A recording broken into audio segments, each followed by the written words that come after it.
E aí galera, beleza? Como é que vocês estão? Meus amigos, faltam 16 dias para as eleições e por mais que a imprensa e a esquerda estejam subindo o tom para ver se consegue dar uma força pro Lula, o dia de ontem foi marcado por uma série de eventos que caíram como um balde de água fria na campanha do Molusco. Quero abrir o vídeo já comentando sobre algumas notícias que inclusive a imprensa teve que noticiar, não teve como fugir. E quero também mostrar como a imprensa vem se comportando. Parece que estão tentando calar algumas vozes agora que estamos nos aproximando dos momentos finais, inclusive com apoio internacional, que é muito estranho. Depois, Lula ali de mãos fechadas, porque a situação realmente não tá boa. Ele tá tentando aí ver se consegue mobilizar, as pessoas, irem para as ruas, as centrais sindicais. Só que não é isso que está acontecendo. Quero mostrar algumas coisas, vídeos, imagens, notícias e até conversas de grupo de Telegram daí da turma da esquerda extremamente preocupada com o cenário que eles estão enxergando. Parece que o Datafolha não está conseguindo capturar a grande realidade do Brasil. E a gente vai falar do Datafolha hoje, quando a gente fala o terceiro tema, e aqui eu acho que é uma chuva de notícias ruins. Na verdade, assim, com exceção do Datafolha, e aí o IPEC, que são aquelas duas pesquisas que a Globo vem pagando aí pelo menos uma parte, o Lula só tá recebendo uma chuva de notícias ruins. Primeiro tem a pesquisa da Brasmarket, alguns de vocês já devem ter visto, Bolsonaro basicamente está eleito no primeiro turno, abriu uma vantagem assustadora.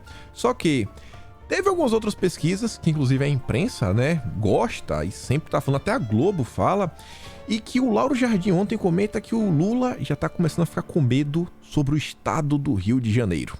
E eu quero comentar sobre isso, quero mostrar o choro do Matheus Leitão, quero mostrar algumas análises, quero falar sobre algumas coisinhas que também envolvem o voto, o eleitor. Bolsonaro falou uma coisa interessante na live de ontem, não quero adiantar. E por fim, para minha surpresa, o dia de ontem o Estadão soltou uma grande matéria, na verdade é uma série de matérias, ontem foi uma matéria assim que fecha tudo, que mostra, e assim, do início até o fim da matéria não tem nenhuma crítica a Bolsonaro, nem falam de Bolsonaro, mas mostram todo o lado obscuro da esquerda na América Latina e até do Lula. E eu quero comentar isso com vocês, quero mostrar também a nova carta da democracia, até agora nova, além da Fiesp, da USP, agora surgiu uma nova, e essa é internacional, com apoio de uma turma que vocês já conhecem. O Randolfo Rodrigues ontem estava dando um chilique, que vale a pena ver, inclusive alguns setores da imprensa estão começando a questionar algumas coisas. Enfim, tem muita coisa pra gente falar, e já vamos começar, que é pra tempo falar sobre tudo, e minha introdução foi gigantesca. E vejam só, no dia de ontem, um ator da emissora mais petista do Brasil, porque é o que a Globo se tornou, me perdoa quem discorda, mas a Globo, a meu ver, é 100% Lula livre.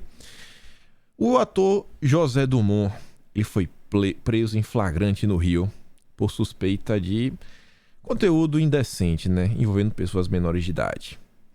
O Demagogia do Oprimido achou a notícia dos idos de 2003, 22 de outubro de 2003, que falava o seguinte: Lula assiste os narradores de Javé.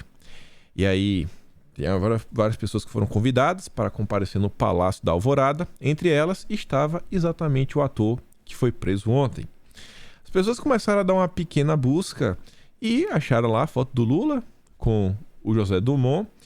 E as pessoas também foram no Instagram dele e descobriram que o rapaz, o ator preso, ele segue o Lula, mas não segue Bolsonaro. Então você deve imaginar, isso daqui não tem como não causar probleminhas para a turma do PT, e já foi motivo de chororô aí para da esquerda. O que é que tem a ver uma coisa com a outra? Não tem nada a ver, tem isso, aquilo, outro. Vocês estão tentando problematizar, vocês estão tentando dragar o Lula para um problema que não é dele. Tu já imaginou se esse caso aqui envolvesse algum ator que apoia Bolsonaro? Você já imaginou se esse caso envolvesse um ator que apoia Bolsonaro? Mas como apoia o Lula, a imprensa teve que noticiar, mas sabe como é, Daquele jeito. Tentaram não falar muito do Molusco, mas tudo bem. Agora isso daqui não teve como esconder. Ação de despejo. O PT terá que deixar diretório em São Paulo antes da eleição.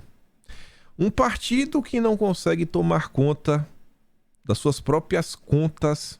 Como é que esse partido pode se sentir apto a conduzir o Brasil, o orçamento nacional?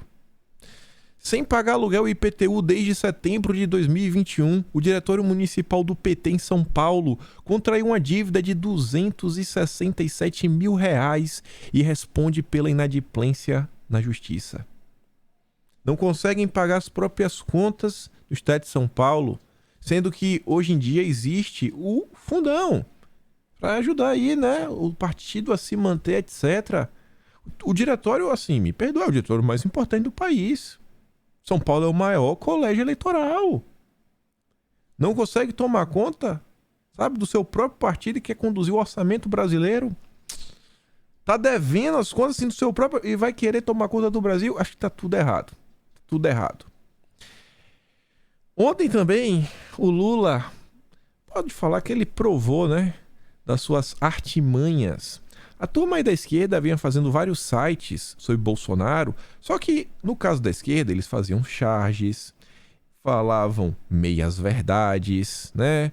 Só as fake news absurdas e teorias sem pé nem cabeça. E aí soltaram vários sites, né, sobre Bolsonaro tentando desmoralizar o presidente. Só que, o que foi que aconteceu? A campanha de Bolsonaro soltou um site chamado LulaFlix, onde na maior parte do site ele é composto apenas de notícias que saíram na imprensa ou as falas do Lula, ou vídeos do Lula. Né? Os melhores momentos das derrapadas, dos errinhos, das gafes que o Lula comete. A porrada foi tão encaixada que o Lula já entrou com ação no TSE pedindo que o site saia do ar. Tem que tirar do ar. O engraçado é que até a Globo fala o seguinte, ó. Retirada do site de propaganda negativa por campanha de Bolsonaro. Ele não fala assim, não, é um site recheado de mentiras, né? A Globo não fala isso na manchete. Né? Só propaganda negativa. Mentira são outros 500, né? É difícil falar que é mentira.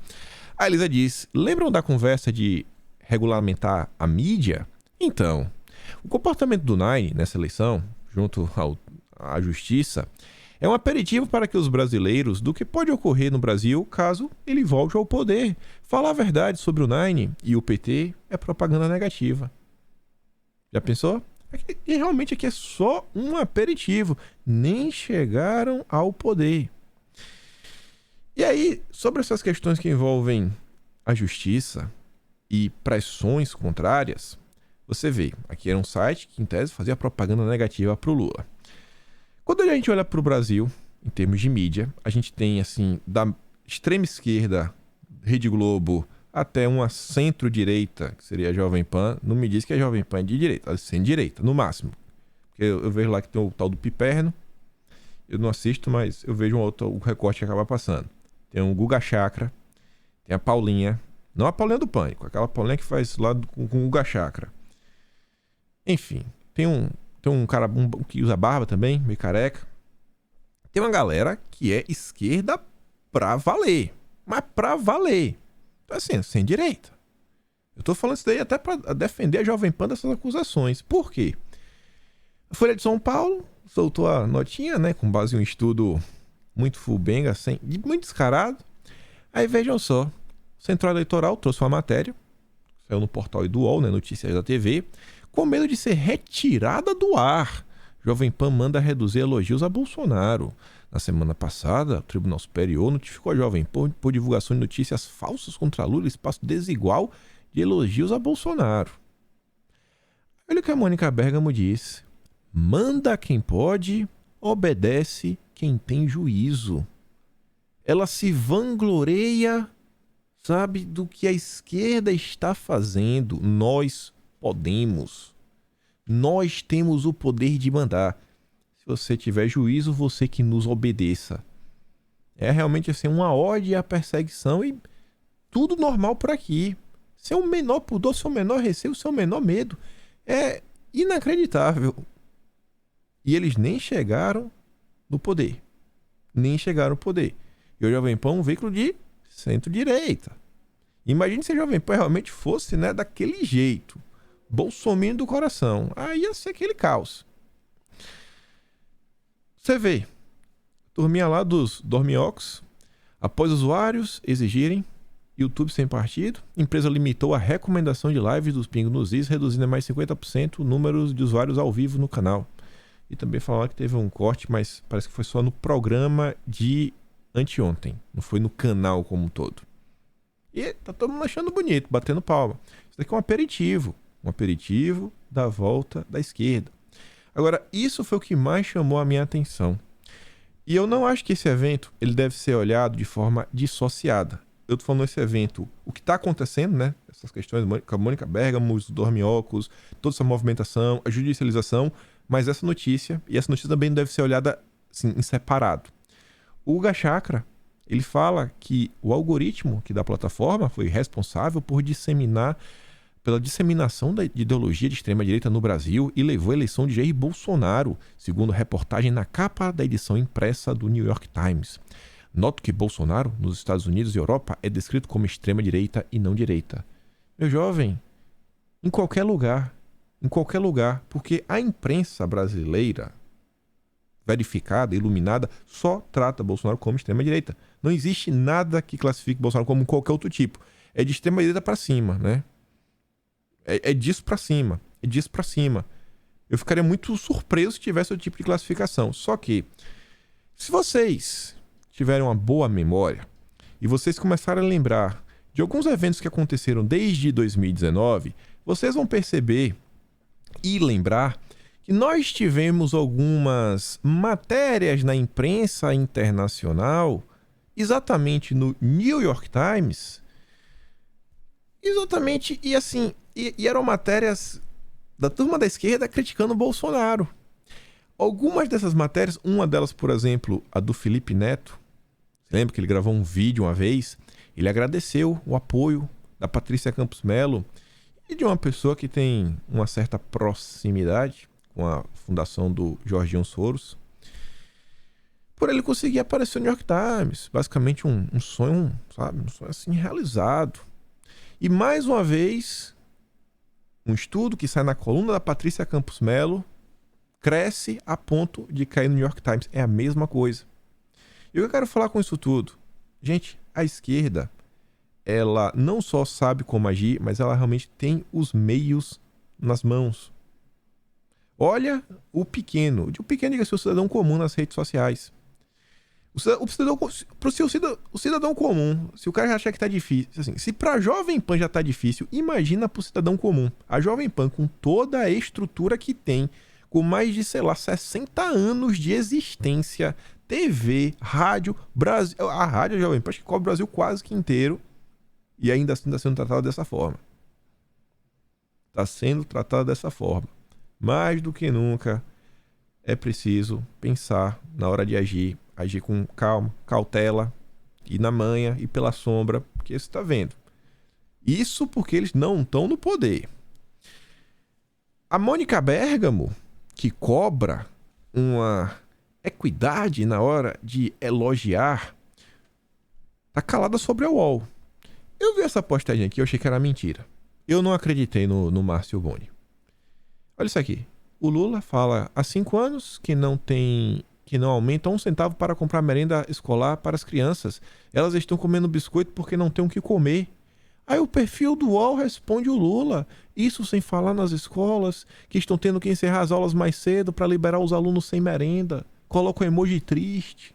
Coloca umas bolachinhas, umas xícaras ali com um pouco de suco. Uma tabelinha, a imprensa impulsionando as falas do Lula.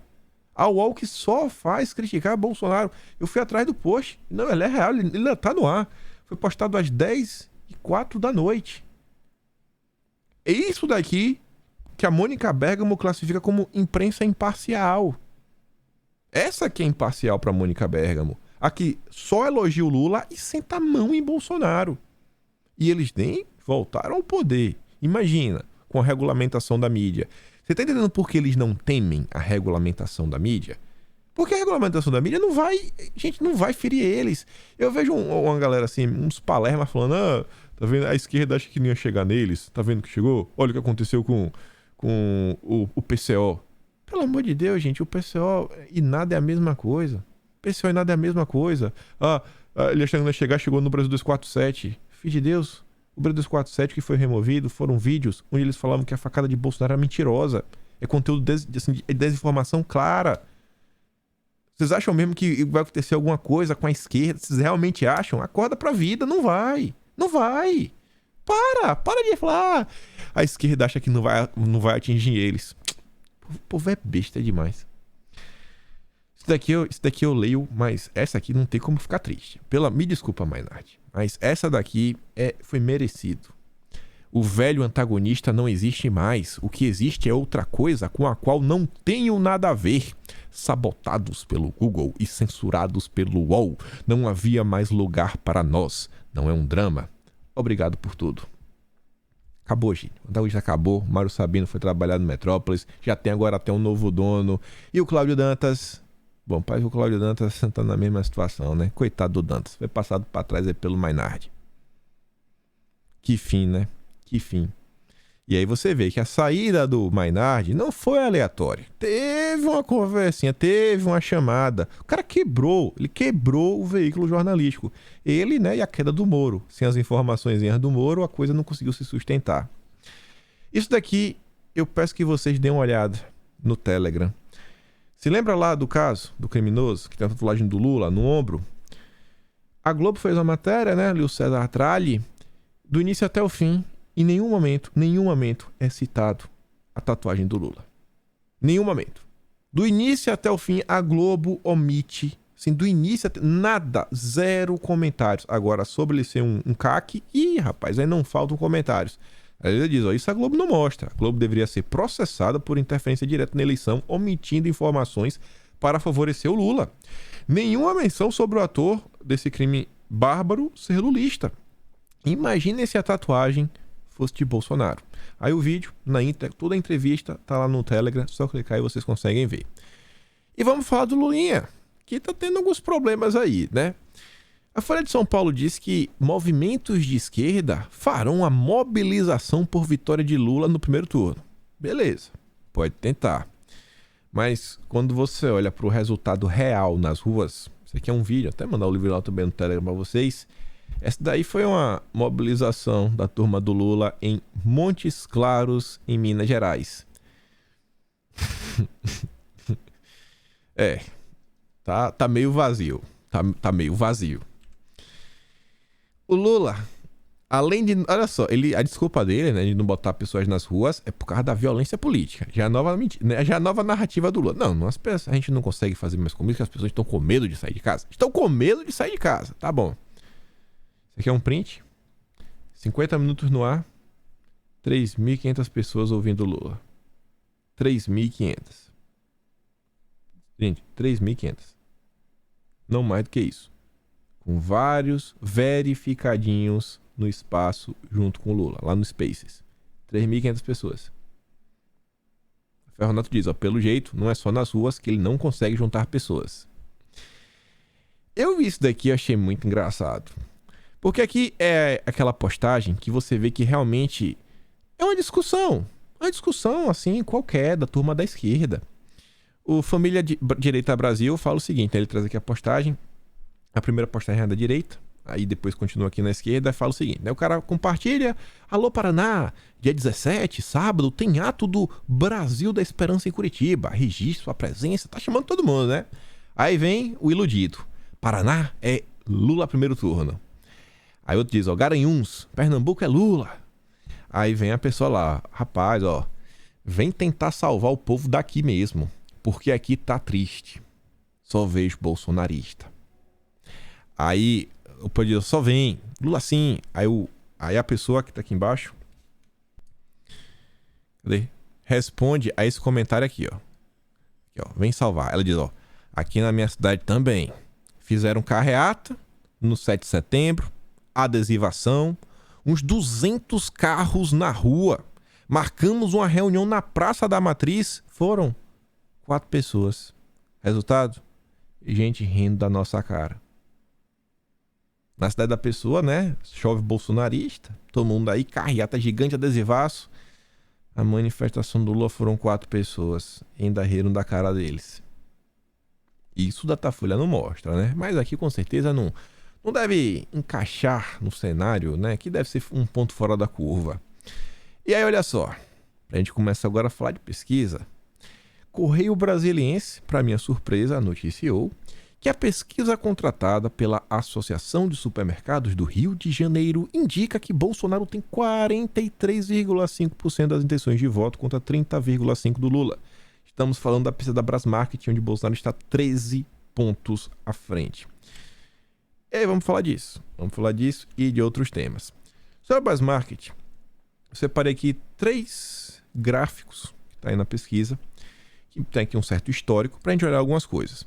Esse primeiro gráfico aqui, ó, é da pesquisa estimulada. Aqui, ó, presidente estimulada. Bolsonaro é o verde aqui, ó. 39,9, 41, 43. Bolsonaro, ele não só está crescendo, como ele está crescendo acima da margem de erro. Porque você fala, não, porque de 39,9 para 41, às vezes pode ser só a margem de erro. Mas quando você compara a última para a primeira, assim, não tem margem de erro de 3,6% na Brasmarket. E quando você olha o Lula, a mesma coisa. 33,1, 32,9, aí realmente é margem de erro, né? 0,2. Só que agora 30,5. Eu acho que... Pode até falar que ele caiu dentro da margem de erro, mas você percebe uma certa tendência de queda. Uma certa tendência de queda. E isso se dá num cenário onde o número de brancos e nulos está caindo. Está caindo. Brancos e nulos está caindo. E não sabe também, né? Brancos e nulos e não sabe. Aqui a gente tem 2 pontos. O eleitor indeciso pode estar começando a tomar sua decisão final e falar, cara, é Bolsonaro. Mas você percebe também que o Ciro deu uma crescida. Simone Tebet meio que também deu uma crescida. Então, uma parte do indeciso pode estar indo aí para essa parte. E eu realmente acho, que muita gente que vinha falando que ia votar nulo está começando a olhar para o que está acontecendo, começando a olhar, né, o que o Lula vem comentando, como o Lula vem se comportando, as últimas falas do Lula, começando a olhar para a situação real do Brasil, o que está acontecendo nesse exato momento, números, assim, PIB sendo revisado para cima, desemprego em queda, vertiginosa, a gasolina barateando para valer, cara, falando, cara, independente do que a imprensa fala, eu tô vendo. Aí eu vou acreditar no que eu tô vendo ou eu vou acreditar na Globo? E tem muito que tá preferindo acreditar no que eles conseguem enxergar, ao invés de ouvir a Globo, né? Como eles ousam, não sei, mas eles estão preferindo acreditar na realidade do que na Globo. Outra coisa que também chama minha atenção é isso daqui, o histórico de rejeição. E essa pesquisa da Brasmarket, ela demonstra uma coisa que o Datafolha também está mostrando. Até o Datafolha mostrou que a rejeição ao Lula está crescendo. Você vê, ó, sai de 48,6 para 51,1, 52,5. É um crescimento assim, ó, constante. A rejeição segue crescendo de forma constante. Bolsonaro, ele teve uma queda, depois voltou a subir de novo. Talvez seja uma variação ainda mais de dinheiro, talvez realmente tenha tendo algum problema de rejeição. Mas você vê a rejeição do Lula, e que é isso vai fazer muito mais sentido quando a gente falar do Datafolha e do segundo turno. Aí você vai ver, pô, realmente, o Lula está muito preocupado com o segundo turno, porque o segundo turno é uma disputa de rejeições. E por fim, e eu acho que isso daqui confirma, pelo menos o que a Brasmarket está tentando falar, não faria sentido Bolsonaro estar crescendo na Brasmarket e a aprovação do governo diminuir. Você concorda? O cara pergunta lá, qual é a aprovação do governo? O cara fala assim, positiva, era 20%. Aí Bolsonaro cresce e a avaliação possível que era 20% caiu para 10%, pô, não faz sentido. Tem que subir juntos. E aí você vê, Bolsonaro estava lá com 42,3%, subiu para 47,2%. E eu acho que isso daqui, né, é inversamente proporcional à rejeição. Isso é óbvio. Óbvio. Acho que vai dar Bolsonaro no primeiro turno, viu? Acho que essa aqui é a primeira pesquisa que mostra eleição, assim, vitória de Bolsonaro no primeiro turno. E aí, olha só. Quem diz é a Veja. Robson Bonin. O maior reduto lulista no país, o Nordeste, caminha para derrotar o PT. Se o Lula... Desculpa, Lula não. Se o PT vai perder no Nordeste, tu quer me falar que o Lula vai ser eleito ainda no primeiro turno? Mas segundo eles tem uma explicação, que é o seguinte. Líder absoluto nas pesquisas no Nordeste, no Nordeste realmente, pode até ser. Lula não consegue transferir para candidatos do seu partido a popularidade que parece ter junto ao eleitorado da região. Se os levantamentos estiverem corretos, terminadas as eleições, o PT terá perdido influência e poder em diferentes estados nordestinos. Aí você pode estar pensando, não, então peraí, o PT vai perder os candidatos. Mas às vezes, você pega o estado aí do Pernambuco, tem lá a Arraes, Marília Arraes, ela era do PT, só que ela saiu por solidariedade, porque o PT ia apoiar o PSB, ela queria sair candidata a todo custo, ela tá liderando. Então fala, vai ser, mas ela é Lula livre. Então assim, o cara vai continuar votando num Lula livre, beleza. E o que é que tu me diz então do Ceará? Onde o Capitão Wagner, que é mais alinhado a Bolsonaro, tá na frente. O que é que tu me diz da Bahia? Que é o ACM Neto. Inclusive o vice é do PDT do Ciro Gomes. O PT não tá indo muito bem lá não. Será mesmo? Você vai me falar que não vai ter repercussão? Os candidatos do PT, os candidatos apoiados pelo Lula, estão patinando em alguns estados, assim como a Minas Gerais, e o Lula campeão de votos? Não faz sentido. Em todo o país, o drama petista se repete. Em todo o país. Em todo. É o caso assim, né? Pega o mais interessante. Minas Gerais. O Zema vencendo no primeiro turno e o Lula na frente. O cara vai votar no Zema e no Lula. O petista vai votar no Zema e no Lula. Vai. Tá bom. Vai que vai dar certo. Eu adoro o Matheus Leitão. Ele é o único cara que ele todos os dias tenta moldar o cérebro do ser humano com seu entenda. Entenda. Nova pesquisa mostra virada de Bolsonaro em seu berço eleitoral. Entenda. Ele vai te fazer entender. Enquanto na pesquisa Quest Nacional, o atual presidente se aproxima perigosamente. Eu adorei esse perigosamente. Conseguindo a menor distância para o petista na série histórica do levantamento, no estado fluminense, o mandatário máximo da República agora vence com 6 pontos percentuais à frente. Vence com 6 pontos percentuais à frente. Recapitular uma coisa, a gente já falou mais de 10 vezes. O Murilo, que chefia aí a Paraná Pesquisas, falou que se o Lula não conseguisse segurar um empate no Sudeste e impedir um crescimento de Bolsonaro no Nordeste, acabou. No Rio de Janeiro, o Lula não só não conseguiu segurar o empate, como o Bolsonaro já abriu 6 pontos de frente. Terceiro maior colégio eleitoral do país. Bolsonaro sofria no estado, que é sua base eleitoral, até julho, permanecendo quase sempre atrás de Lula. De lá para cá, contudo, cresceu, adoro essa palavra, de 27 para 35, 8 pontos. Enquanto seu concorrente caiu, também adoro caiu, né, o nome do Lula, de 31 para 29. Lula cai e Bolsonaro cresce. Chora. Isso na pesquisa espontânea, quando o nome dos candidatos não são apresentados aos eleitores. Na estimulada, quando os postulantes ao planato são apresentados aos entrevistados pelos pesquisadores, Bolsonaro cresceu de 34 para 40 nos últimos 2 meses, enquanto Lula caiu de 39 para 36. Ou seja, a diferença está pouco menor em 4 pontos percentuais. Mas na espontânea está 6. Matheus Leitão, né, não teve o que fazer. E o melhor disso daí tudo, é essa primeira aqui, ó. No Rio, Bolsonaro ultrapassa Lula fora da margem de erro. Não tem nem empate técnico mais. Ele tá na frente, amigão. Tá na frente, ainda tem 2 semanas de campanha. E, gente, eu nem coloquei o print aqui. Ontem, eu mandei lá no Telegram. Eu acho impossível que vocês já não tenham recebido. Foi eu nunca vi uma peça eleitoral daquela em minha vida. Tô falando do programa eleitoral de Bolsonaro, que mostra, né, que o Lula, ele não é inocente. Cara, é um negócio assim avassalador. Postei no Twitter, pra vocês terem ideia. Vocês vão entender. Quando a coisa é extremamente chocante, ela tem uma repercussão absurda. Vocês concordam comigo?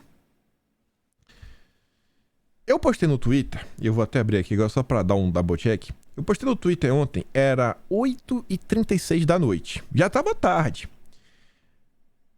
Nesse exato momento tem 60,4 mil curtidas e 1 milhão de visualizações do tweet. 1 milhão. A minha postagem. Eu vi inúmeras pessoas postando, desde influenciadores, pessoas comuns, membros do governo. Eu via vários comentários das pessoas baixando esse vídeo. E eu tenho certeza que esse vídeo, assim, ele vai circular. Eu acho que vai ser o vídeo que o Brasil vai ver. Assim, esse vai ser aquele vídeo assim, cara, até o petista recebeu esse vídeo. E deve estar maluco agora. E é um vídeo assim que é tão claro como as coisas são, assim, chega a choca de você ver. Eu acho que a próxima pesquisa deveria fazer uma pesquisa só sobre o impacto da peça eleitoral de ontem. Uma coisa assim assustadora. Assustadora. A viralização que está tendo de tão chocante que a coisa é. Ainda estamos a 2 semanas das eleições. Será que Bolsonaro vai continuar crescendo? Desculpa. Sim ou com certeza. Sim ou com certeza. Ainda teremos mais uns debates. Pelo menos o da Globo, acho que o Lula não vai fugir, não. Ainda no estado do Rio de Janeiro. E aí você vê. Cláudio Castro amplia a vantagem. Amplia a vantagem. Indica a mesma quest. É o que eu digo.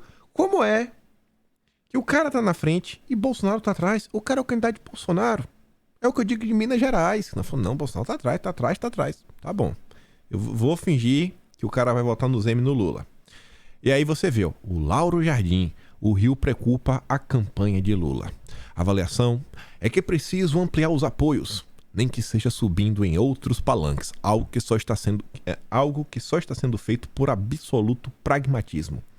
Só faltou sensatez aí pra gente falar do benchimol, né? Mas eu até fico na dúvida se o Rio realmente está preocupando a campanha de Lula. Eu realmente não sei se o Lauro Jardim está falando a verdade, não, por uma razão. Porque o Lula, eu acho que ele não sabe onde é que fica o Rio de Janeiro. Onde ele estava lá em Minas Gerais, estava com Calil. Escuta isso aqui. Querido companheiro Calil, se Deus quiser, futuro governador do estado do Rio de Janeiro.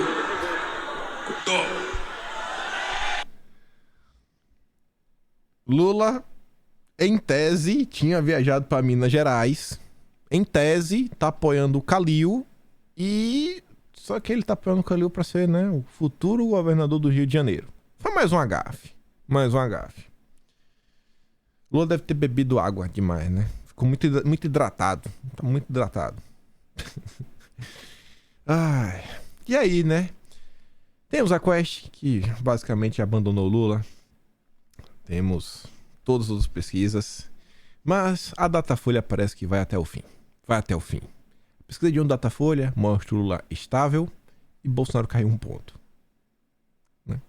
A Elisa diz, a pesquisa da Datafolha, custo R$473 mil e 780, né? Contratante, Globo Comunicações. Não sei se tem, acho que talvez tenha uma participação também da Folha de São Paulo. Normalmente eles dão uma rateada. Pessoas entrevistadas, 5.926 em todo o país. Aí tá aí, né? Cai quem quer.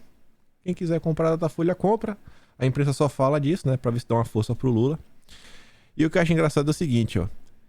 A Globo fala, pesquisadores relatam hostilidade e violência durante levantamentos de opinião pública. Quem que tá relatando? IPEC, Datafolha e a Quest. E o grupo da USP, do Plá Bortelado, que é colunista da Globo. Só. É a turma da Globo junto com a Quest. Só. É interessante, né? Só a turma lulista que tá tendo problemas. Só a turma do lulista que tá sendo hostilizada. E se eles estão sendo hostilizados, e em tese são os apoiadores de Bolsonaro, logo, talvez alguns apoiadores de Bolsonaro estejam se recusando a responder essas pesquisas, né? Então talvez os petistas estejam deixando-se levar por uma pesquisa que infelizmente não vai, pode não, né? Reproduzir o resultado real. E aí, olha só. Aqui é só a breve comentário que eu acho ainda relevante, porque saiu uma notícia ontem na Veja que era o seguinte, ó. Datafolha em São Paulo. Garcia sobe 4 pontos e tem empate técnico com Tarcísio. E eu só trouxe isso daqui porque o Bolsonaro falou uma coisa na live que eu acho que é relevante.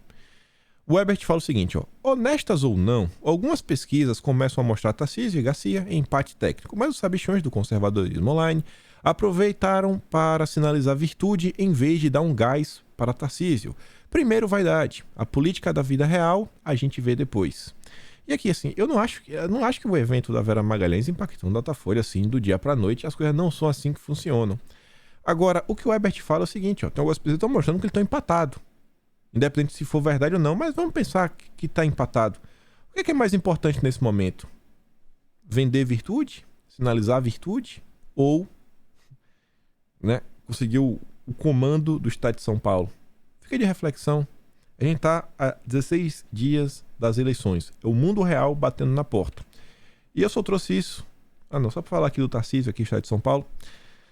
Partido de Weintraub fracassa ao tentar derrubar a candidatura de Tarcísio. O patatismo virou um braço do PT, né? Partido da Mulher Brasileira tentou, mas não convenceu nenhum magistrado do TRE de São Paulo a impedir o Tarcísio de ser candidato. E o Patati, quem diria, pede o fim do bolsonarismo. O bolsonarismo é uma farsa, é uma pirâmide, vai ser desmontado. O bolsonarismo, para mim, tem de acabar. O Patati, né, tá querendo eleger o Lula. Quer eleger o Lula. Eu acho que nem no Brasil ele tá fazendo a campanha dele, dos States, sua casona, curtindo a vida doidado e querendo, né, sabotar os brasileiros. E aí eu quero falar com vocês. Juro por Deus, mas juro por Deus mesmo, não sei porque eu teria porque mentir. Né?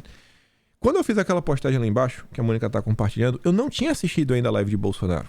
Não tinha. Hoje de manhã meu dia foi corrido, tive uma live, etc, uma coisa pra fazer. E eu tinha comentado o seguinte, ó. Só passando pra lembrar que a eleição para Senado não tem segundo turno. Pensem bem na hora de votar. A esquerda não pode ganhar. Mas de jeito nenhum. De jeito nenhum. E olha o que Bolsonaro fala. Cadê? No tocante ao senador, tem muita divisão por estados ainda. Se o pessoal não concentrar num nome um pouco melhor, vamos assim dizer, com chance de chegar, fica valendo aquela máxima, né? Quando os bons se dividem, os maus vencem. No tocante ao senador... Você viu o que o Bolsonaro fala? Gente, senador não tem segundo turno. Quando os bons se dividem, o mal toma conta. Diversos estados ao redor do Brasil. Às vezes pode ter dois nomes aí. O cara tá assim, tem aquilo outro. Não tem segundo turno. Pensem bem em quem você vai depositar seu voto. Ah, mas não sei quem vai chegar lá. Ele vai falar, ele bate duro. Ele fala as verdades, vai desmascarar a imprensa. Pense bem no comportamento. Pense bem na galera que às vezes está se vendo como um grande herói. A gente está no momento de eleição. Prioridade, número 1 é eleger Bolsonaro. A 2 é garantir a maior quantidade de pessoas mais alinhadas a Bolsonaro eleitas. E Senado, assim, a esquerda tem um cara pra valer em cada lugar do Brasil. Um exemplo disso, olha o Rio de Janeiro. O Molon. O Molon, que é do PSB, aquela ação para a polícia não poder atuar nas favelas, é do PSB do Molon. Eu acho que é do próprio Molon. O Molon é o cara que a gente comentou 3 dias atrás, daquela PL, que quer instaurar no Brasil um estado de emergência climática. O time está de doadores da campanha de Molon. Fundadores, né? Os herdeiros, na verdade, do fundador do Itaú, né? Os irmãos Moreira Salles, 100 mil de cada um.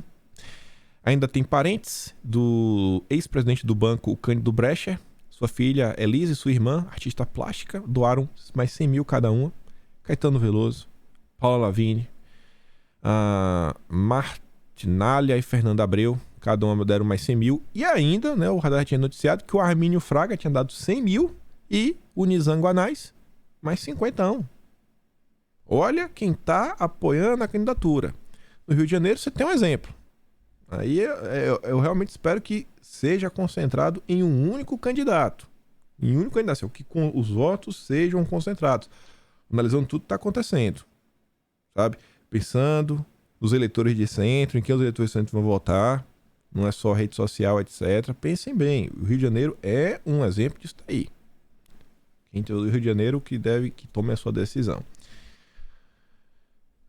Enquanto a esquerda recebe dinheiro das elites, o Bolsonaro lá, né? Recebeu R$191 mil de Pix. Pix de R$1.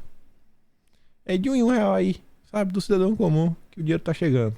E a campanha tá rolando e tá avançando. A Elisa diz, ó, Guilherme Amado, nós iremos dobrar a meta. Lembrando o que disse o Flávio Bolsonaro, coordenador de campanha do pai. Doações de R$1 não atrapalham em nada. Tem uma empresa contratada só para isso. Doação de qualquer valor é bem-vinda. E tá aí, né? A população ajudando. Tem lá os milionários para apoiar a esquerda, mas beleza. Mas o povo, o cidadão comum, tá aí para apoiar Bolsonaro.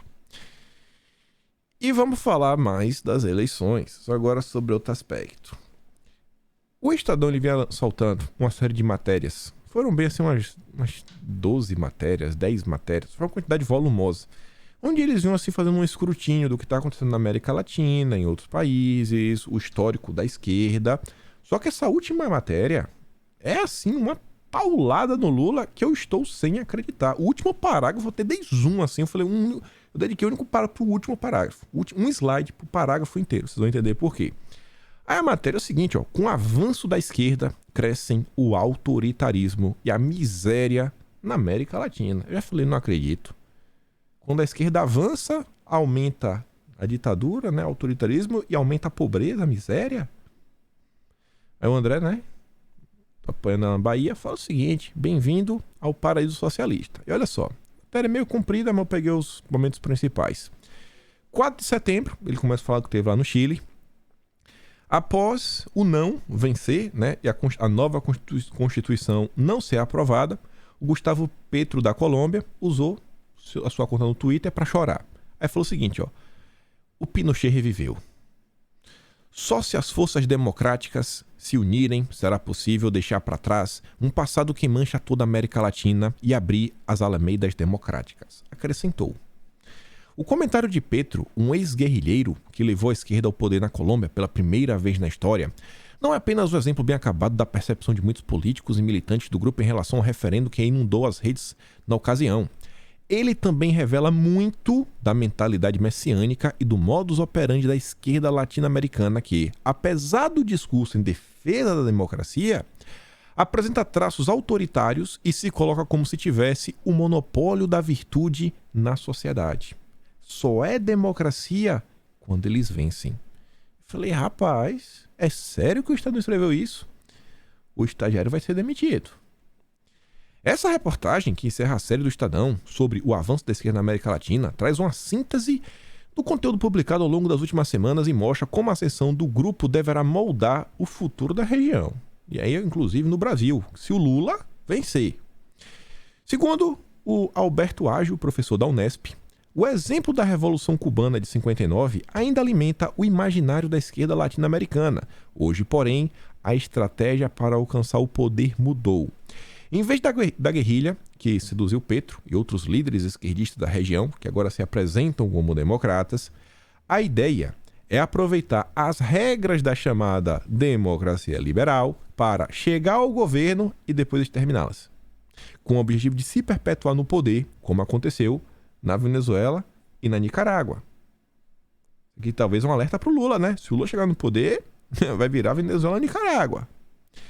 Para ganhar apoio dos eleitores de centro-esquerda e até de centro-direita, sem os quais não conseguiriam vencer as eleições em países que as instituições democráticas mantêm seu vigor, muitos líderes de esquerda se apresentam de forma mais ponderada nas campanhas, mas acabam seguindo uma agenda mais radical ao assumir o comando. A turminha que tá falando Lulinha, paz e amor, etc., tá tentando enganar. Tá tentando enganar o desavisado. Embora as ditaduras de Cuba, Venezuela, Nicarágua representem a face mais autoritária da esquerda latino-americana, os sinais de arbítrio se espalham em maior ou menor grau em outros países da região.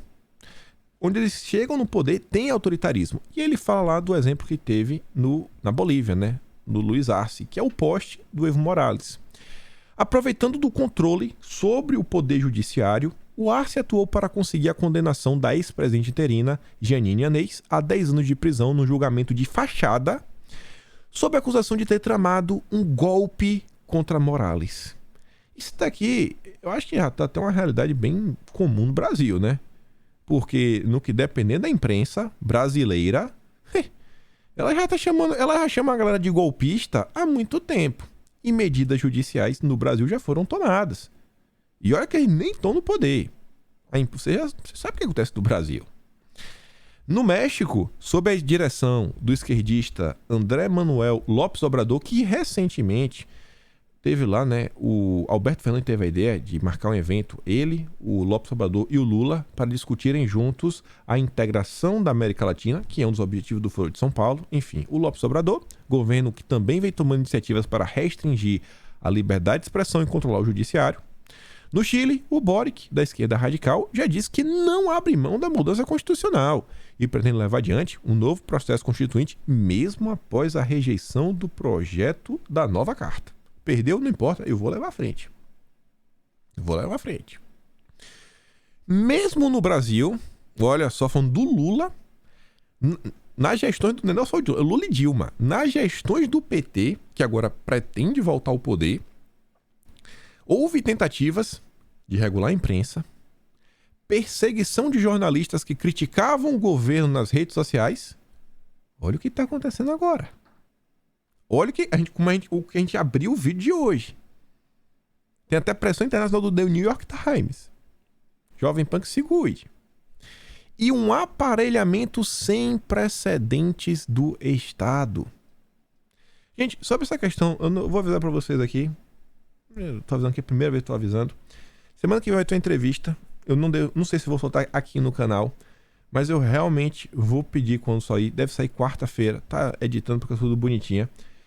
Eu acho que vai levar assim a percepção de como o Estado brasileiro funciona para um novo patamar, assim, sem brincadeira. E eu realmente espero que quem assista, porque o que tá lá, não tem coisa que não tem matéria na imprensa para soltar e explicar. E eu tenho certeza que vai ser um conteúdo que eu vou ficar me referindo em vídeos. Só falando, ó, você lembra que falou lá, o que eu falei na entrevista tal, aquele momento?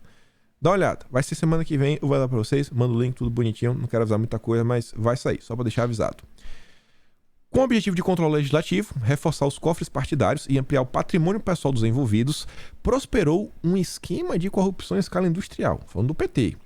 Até a ideia de acabar com o DEM, então o maior partido de centro-direita do país, foi ventilado nos governos do PT. Olha isso aqui agora, abre aspas.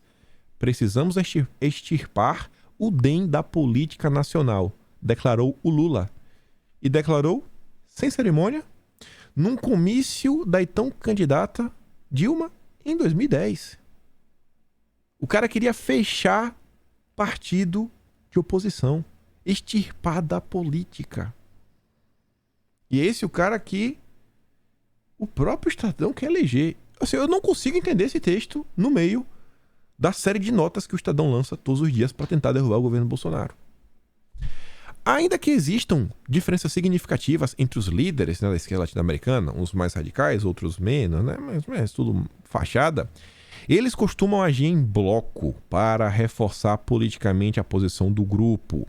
Nessas horas, mesmo os governantes ligados à chamada esquerda democrática costumam passar pano para os ditadores. E a gente está vendo isso daí com Lula. Ele não consegue criticar o que está acontecendo na Nicarágua, o que está acontecendo em Cuba.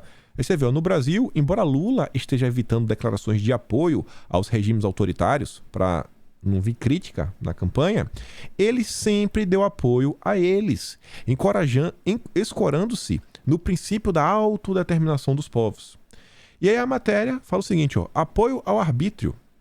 As declarações feitas ao longo dos anos por Lula, candidato do PT à presidência, simbolizam a postura conivente de muitos líderes da chamada esquerda democrática da América Latina em relação aos regimes autoritários. E aí o Estadão fez essa sequência aqui de notas, você vê, ó, morreu ontem o maior de todos os latino-americanos, o comandante-chefe da Revolução Cubana, meu amigo e companheiro, Fidel Castro Ruiz. Seu espírito combativo e solitário animou sonhos de liberdade, soberania e igualdade. Isso aí quem disse foi o Lula, numa nota divulgada em 26 de novembro de 2016. Obrigado, Fidel Castro. Embora seu rosto esteja marcado por rugas, sua alma está limpa, porque você nunca traiu os interesses de seu povo. O Lula falou isso na abertura do Foro de São Paulo em Havana em 2001. Você não pode dizer que não tem democracia na Venezuela. Lula falou isso em 2021. 2 de abril de 2021. Você não pode dizer que não tem democracia. É brincadeira? Precisamos parar de condenar Cuba e condenar um pouco mais o bloqueio dos Estados Unidos. Se não tivesse o bloqueio, Cuba poderia ser uma Noruega. A culpa é dos Estados Unidos. E falou isso em novembro de 2021. O governo Chávez valeu a pena por ele ter recuperado a autoestima de um povo. A Venezuela não pode retroceder. O povo da Venezuela aprendeu a ter orgulho do seu país. Esse é o Lula. Mais uma. O Maduro é um homem muito bem intencionado que deseja o melhor para a Venezuela.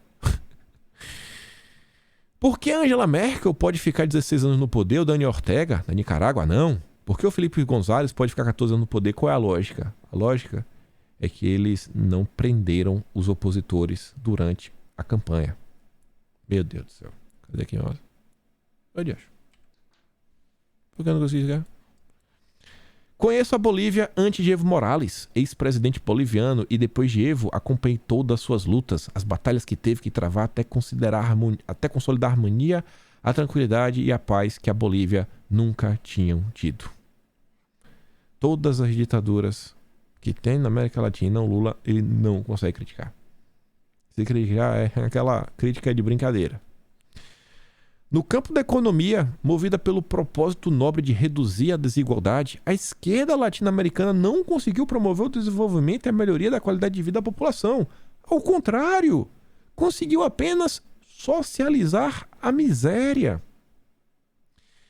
A receita para o fracasso na economia costuma sempre ser a mesma, temperada por um discurso nacionalista, anti-imperialista. A medida até pode variar, mas os ingredientes em geral não se alteram. Irresponsabilidade fiscal. E o que o Lula já falou? Esquece o teto de gastos. Aumento de tributos. O que o Lula já falou? Tem que ver aí, né? Os ricões, grandes fortunas. Intervencionismo do Estado. O que o Lula falou? Temos que ter um Estado desenvolvimentista. Utilizar os bancos para fazer o país voltar a crescer. Eu já está falando dos bancos, né? Expansão de estatais. Protecionismo. Regulação excessiva, né? O Lula tá vindo aí com um pacotão verde, uma pacoteira do SG nas costas. Demonização do lucro e da livre iniciativa, favorecimento de sindicatos, concessão indiscriminada de subsídios e benefícios. Mas só para os amigos. O resultado da alquimia petista, como já era previsível, foi sinistro. Muito sinistro. Quando Dilma deixou o governo, após o impeachment de 2016, a situação do Brasil era tenebrosa. O país enfrentava sua maior recessão em todos os tempos, com inflação que roçava 11% ao ano. Isso sem crise global para justificar a escala dos preços e sem pandemia.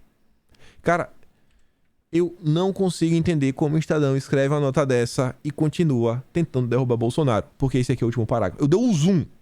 Esse é o último parágrafo da matéria. Olha isso aqui. Como mostrou a série de reportagens publicadas pelo Estadão, o avanço da esquerda tem perpetuado o subdesenvolvimento e levado a um aumento dos regimes autoritários na América Latina. Após as vitórias em séries obtidas pela esquerda na região, o Brasil, maior país latino-americano, poderá ser a próxima vítima. O Brasil poderá ser a próxima vítima do grupo nas eleições de 2 de outubro. Está nas mãos dos eleitores evitar uma volta ao passado e garantir para o Brasil um destino mais promissor, que preserve as liberdades e crie as condições para o crescimento sustentável e bem-estar social. E não tem uma menção a Bolsonaro nessa matéria. Termina falando, ó, o Lula é voltar ao atraso, voltar para o passado. Você vai ser vítima. E eu me pergunto, por que a imprensa tenta derrubar Bolsonaro? Eles sabem o que está acontecendo. Eles sabem o que vai acontecer com o país. É muita irresponsabilidade. Aí você vê. Lá vem o Felipe Neto. Ele alerta sobre a última cartada de Bolsonaro. Fingir que é humano. E a Sarita diz, ó, tá vendo aí? A desumanização do adversário é discurso de ódio e violência política, né? Só pra, ela tá perguntando, essa desumanização, isso daí é discurso de ódio, violência política ou não? Só pra saber, né? Bolsonaro não é ser humano, não. Tem que desumanizar a figura de Bolsonaro. Olha isso daqui. Meu Deus. Reclamam que a Jovem Pan elogia demais Bolsonaro. A Jovem Pan levou um cara para falar aí sobre violência política, etc. Gente do céu, o cara tem um retrato do mal. Um dos caras mais violentos, talvez o cara mais violento da história do mundo. O cara tem uma foto disso aqui. A Jovem Pan tá levando esse cara para dar entrevista. Dando espaço realmente para todo mundo. Mas para todo mundo. Aí olha isso daqui. Tinha que ser na conta da Mônica Bergamo, né?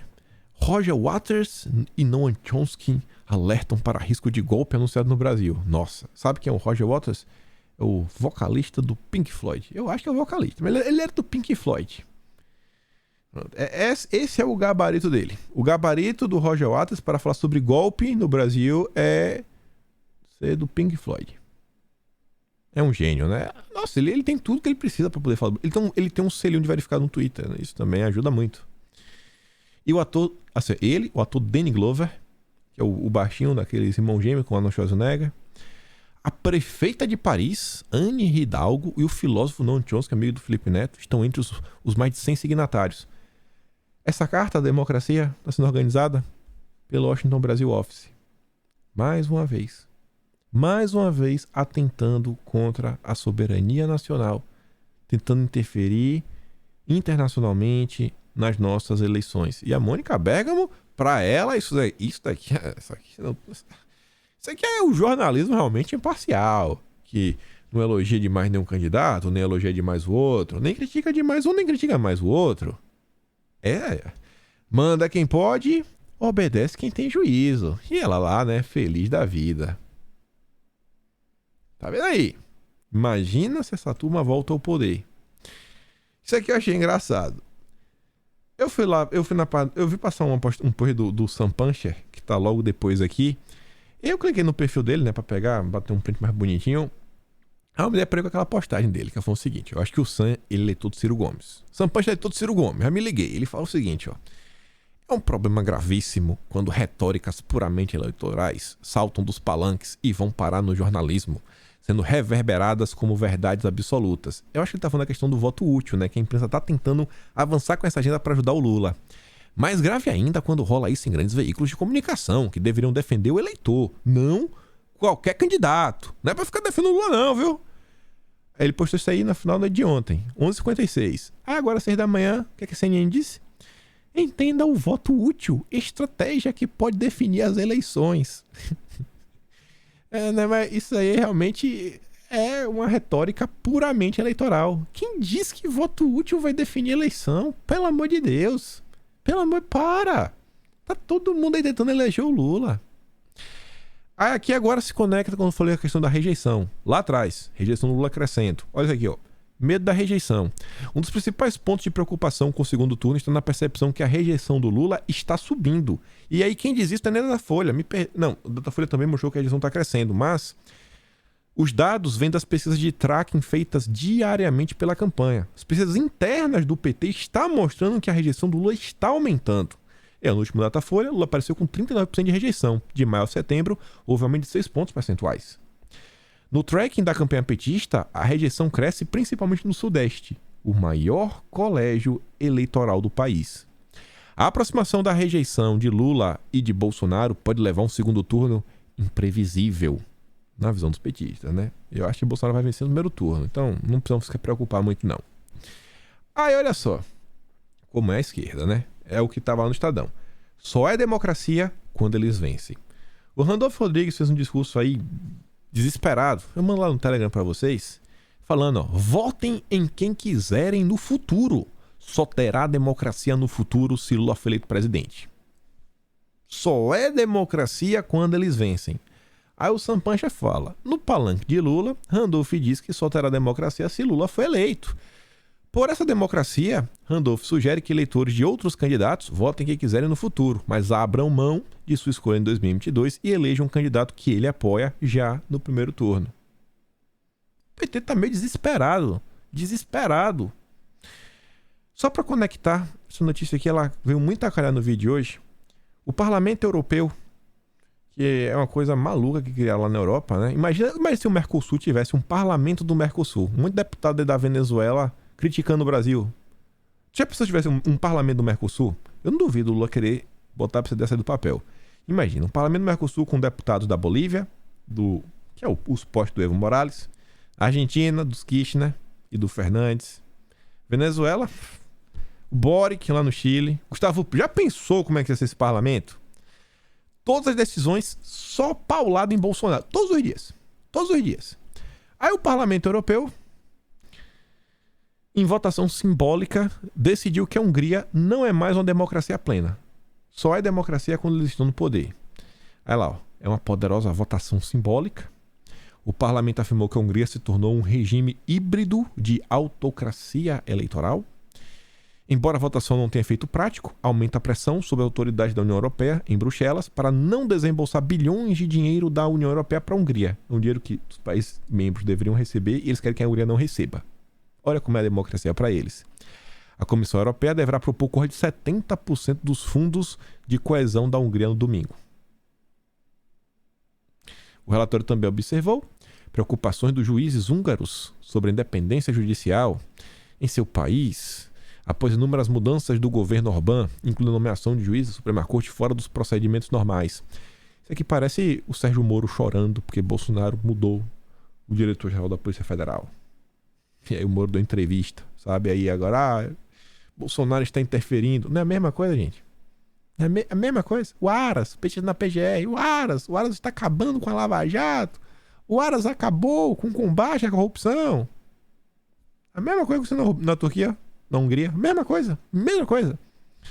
A medida foi contestada pelos eurodeputados de partidos eurocéticos e de extrema-direita. A extrema-direita foi contra. A extrema-direita sendo contra, você começa a entender o que realmente está acontecendo no país, né? Em uma declaração incluída no projeto de resolução, eles argumentam que as conclusões foram baseadas em opiniões subjetivas e declarações politicamente tendenciosas. Deve ter sido assim o Moro e o Nando Moura, versão europeia, que deram um pitaco aí nesse relatório. Enquanto isso, só para fechar o vídeo com uma noticinha boa, ainda teve várias boas, né? A desespero do Lula é sensacional. Prévia do PIB mostra que a economia começou o segundo semestre mais forte, dizem economista. Produção e venda de motos crescem 2 dígitos em agosto e atingem melhores resultados para o mês desde 2013. E com isso, fico por aqui. Fala no Telegram, pega o vídeo de hoje. Se gosta do meu conteúdo, pode se tornar membro do canal, tem um botão de valeu, tem o Patreon na descrição. Hoje tem mais um Notícias de Quinta, tá bem engraçadinho, tá interessante. Vai lá, o canal do Quinto Elemento tá aqui no link, na descrição, só clicar. Acho que é o primeiro link. Programa Quinto Elemento. E a gente se vê amanhã. Lembra de compartilhar o vídeo, trazer um voto pro Jair. E é isso aí. Fui, meus amigos.